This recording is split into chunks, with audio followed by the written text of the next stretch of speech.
For this metallic stripe phone case, I used some metallic tape, an X-Acto knife, some Dixie cups, a clear case, and some easy cast resin, which I found at Joann's Fabrics. So what I started off by doing was using these 1/4 inch wide strips of metallic tape, which I also found at Joann's, in just a tape section, and it comes in 4 colors, a silver, a lightish gold color, which I'm using right now, and then it comes in a actual true yellow gold and a copper tone, or sorry, more of a rose gold tone, I guess you could say, a little bit coppery. And what I did was I just switched and created a pattern with all 4 of these strips of metallic tape. And the thing that I wanted to do with this was just kind of create a repeating diagonal stripe. But I also realized that if you put all these tapes on here, of course they're going to come off. Like, it's not just going to stick on your phone case forever. So I X-Actoed off the excess, and then what I did was use this easy cast resin, which is so incredibly amazing to work with. I'm so excited about this. All you have to do is mix half of each part, or equal parts of each. So I used the same amount of the hardener and the same amount of the resin, mix them together for about 2 minutes using a stick, just a little popsicle stick, and this creates a chemical reaction which actually creates a super clear resin. So once that is all mixed up, you can pour it over the back of your phone case, and I suggest doing a thinner layer than what I did. This was the first time I did it, so I kind of used a lot more than I should have, but it dried completely fine. It just took quite a bit longer, and you can smooth it out with a popsicle stick, and don't worry, all of these air bubbles will actually completely pop over the course of like 2 hours, and it becomes crystal clear and hardens into something like this that looks insane.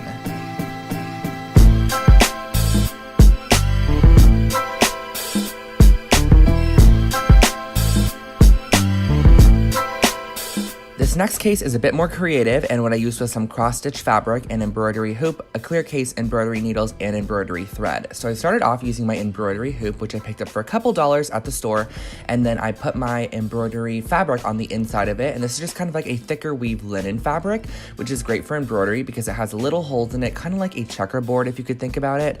And what you're going to do is actually create cross stitches in this. So you just go in through one of the holes, go diagonal above to the next hole, and then down through the opposite one and diagonal above to create a cross shown here.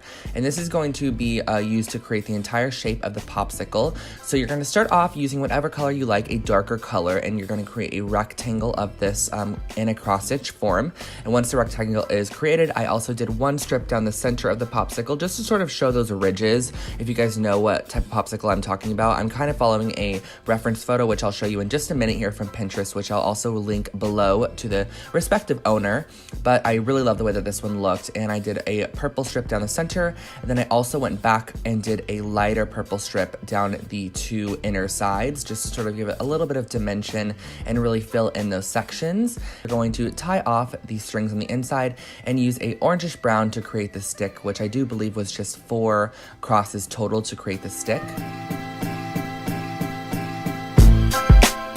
Here's the reference photo here, and I love this because the words suck it actually perfectly align with one popsicle. So you can put the C and the K of suck on the right side and the S and the U on the left side. So it's pretty easy to actually center this with the popsicle, and it's also sort of on a grid system.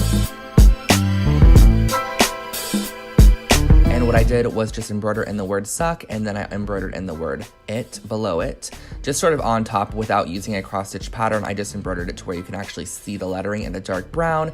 And I took off the embroidery hoop, and then I laid my clear case over it because I'm able to see through it, and then traced around it to give myself a guideline for where I'm going to be cutting this. And then used my scissors just to cut it out, and I kind of manipulated it a little bit after I cut it out to fit perfectly on the top of the iPhone case, and also created that eye hole where I simply drew where the eye hole needed to be, and then kind of gave a 1/4 inch around, or about 1/8 of an inch around the eye hole, just so that it kind of fit snugly in there, but also looked finished and polished. And I used a ton of E6000 to really mount this on the case. So I went all the way to the edges and E6000 this on so that it stuck nice and firm, and that is your completed Suck It case.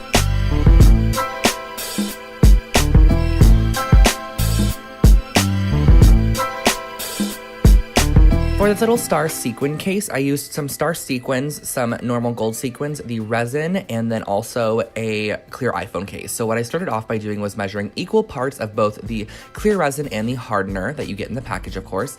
And then I sprinkled on these little star sequins that I found at Joann's Fabrics all over the back of the case, and then kind of set this aside so I was able to start mixing up the resin. So I mixed the hardener with the actual resin and gave it a good stir for, again, 2 minutes, just so it activates that bond between the two chemicals.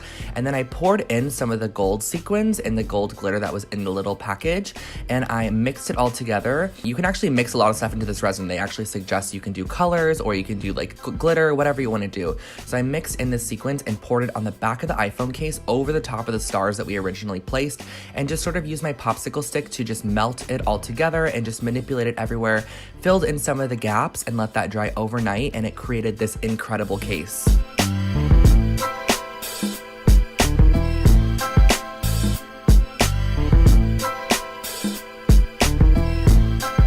This last case is the most inexpensive option, and I used some graphic printouts, a clear case, scissors, and a pen. So these graphic printouts are from my DIY Tumblr wallpaper video that I shared with you guys a while back, but you can also use magazine clippings or whatever graphic you find that you like that will fit into this iPhone case.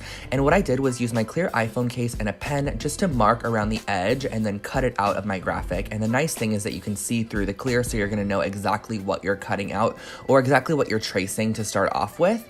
And then once you cut out this shape, you can also trim down the edges a little bit just so it fits perfectly inside the actual clear case, because you're going to be pushing this inside prior to putting your iPhone in, which is kind of going to lock it in between your phone and the case. And then what I did was use a pen just to mark out the iPhone camera hole, and I use an X-Acto knife to cut that out really quickly. And once you have one of these actually created, you can use it as a template to create more of them, which is exactly what I did. I love this concept because you can interchange it so many times. So I laid down the little paper template that we made prior, traced it, and then cut it out on multiple different papers. So this really cute Baby You Are So Money one is so perfect because you could actually interchange these like every couple days if you wanted to, or just whenever you felt like it. So I cut that out, trimmed it out again, and there you go. You can just slip it in your iPhone case and you have so many convertible options.